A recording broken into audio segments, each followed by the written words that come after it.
Hello, everybody. My name is Zay, and I would say it was right after 420. It was like 421. Today is the 24th. Um, I started definitely experiencing the effects of the COVID-19. Something that once I had heard about it, somewhere back in late February to early March, as I study these things. I'm an avid studier of worldwide events and such happenings. So I had heard about this and instantly knew that for whatever reason, and I usually don't get onto conspiracy theory hypes about things. Um, I'm rather quite against them. They tend to distract, but I knew instantly this was not a joke. Just the way that it happened and the momentum of it. Um, so yeah, on the 21st, I just I almost thought I had a hangover. Each night I have my wine, but I have a very small glass, and I know if I have a couple glasses, I know how many I have. That's why I use a small glass. So I had felt immediately a different type of hangover. And the odd thing was, before I went to bed, I had thought, man, I should maybe sip a little more, and then I didn't, and I went to bed. But I woke up feeling the hangover, and the logic wasn't really there for me. I'm like, okay, how can that be? Um, And so I continued to experience that hangover, and I couldn't even eat anything, and I was vomiting, and I was like trying to vomit even more, and then it just started lasting into the next day, and I'm like, I've lived in Vegas for 6 years, and I've been to Burning Man 8 times, and if that is, and that's just the tip of the iceberg, I have experienced party life at its max, to where my 6 years in Vegas, I only blacked out like 4 times. I blacked out less times than years I was in Vegas, because I did that thing called pacing myself, right? Like I learned the art of pacing myself. Um, but essentially, it was really strange to be so dizzy and to have it feel like such a hangover, and to not have a cause behind it, and it shook me, and I couldn't do anything. I'm really sensitive to the flu. Influenza is something that just it hits me like just like a brick. There is nothing that I can do besides just take a large amount of ibuprofen all the time. But I started noticing even that wasn't working, and I'm like, okay, again, I've had enough brownouts, blackouts, and mild hangovers to know,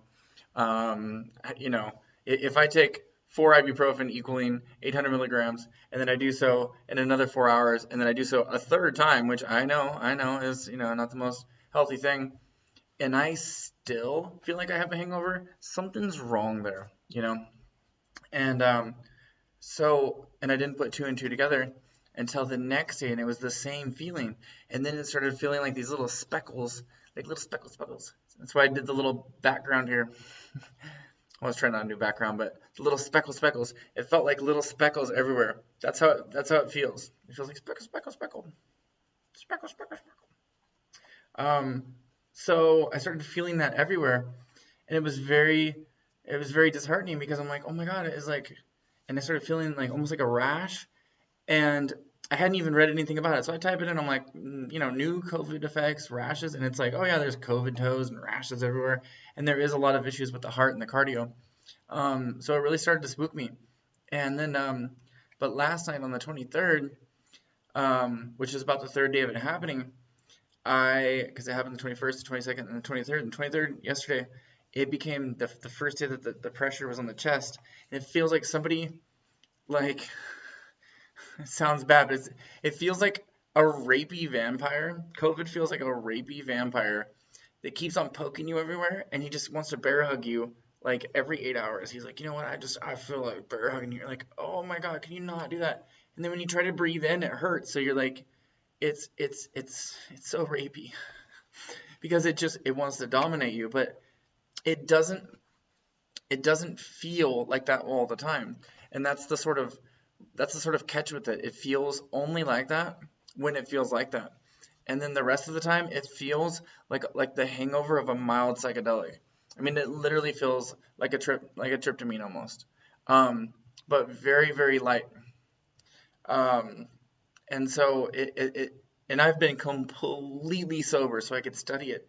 and like it's like a consistent buzz. I mean, it feels it just has this like the full bodiness, and it feels like you like inhaled some pepper spray and that somebody's sitting on your chest, and it's just it's very like inundating because there's nothing you could do. And then last night, when it ramped up, and usually it'd be about 10 a.m. and then 10 p.m. It ramped up, um, usually about twice a day.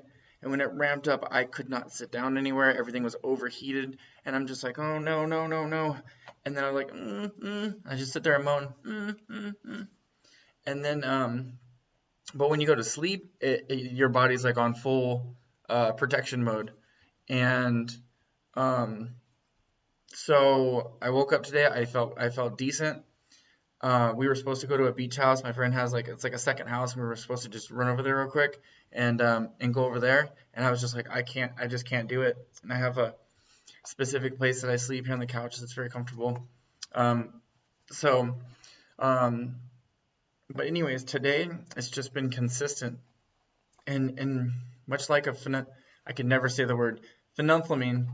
Um, it has a personality where, and how I know it's affecting the heart is because like if I drop something or if I'm like startled, it'll make the pokey things happen. And so that's how I can tell it's more cardio related.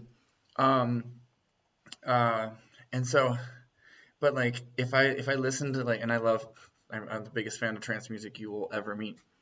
But if I turn on music or watch movies that are really like Hotel Transylvania, which I love, or if I was to watch Lego Batman right now, it would just like take over. And so it's been like keeping a consistent diet, which if for anybody who has ever done plant extractions or any type of experimenting with batches and comparative analysis, you take out variables. And so I've taken out I kept my diet to just literally like rice and olive oil and everything, and keep my temperatures at room temperature, and then that way I can tell what's deviating on the other side of things, with the other things that you're with your other variables, and so you can kind of narrow things down. So um, yeah, and let's see, yeah. So today it's more consistent. It's just like a constant, and so I'm like on best behavior. I'm just woo.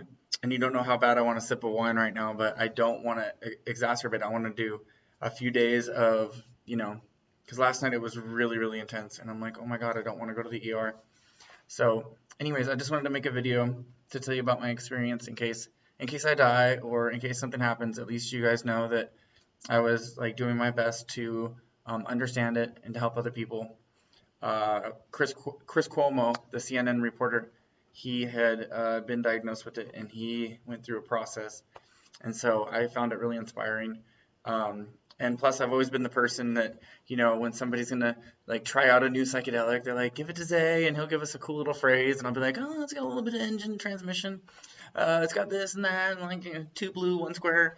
Um, so my friends and everybody, whether it be, a vacation or an experience, they count on me for the phrases. And so I just want to give you guys a detailed, list of my symptoms and experience in case I have to go to the hospital in like a couple minutes or whatever. So anyways, I'm Zay. Thank you for tuning into my crazy video. COVID's crazy. Ta-da! Thank you.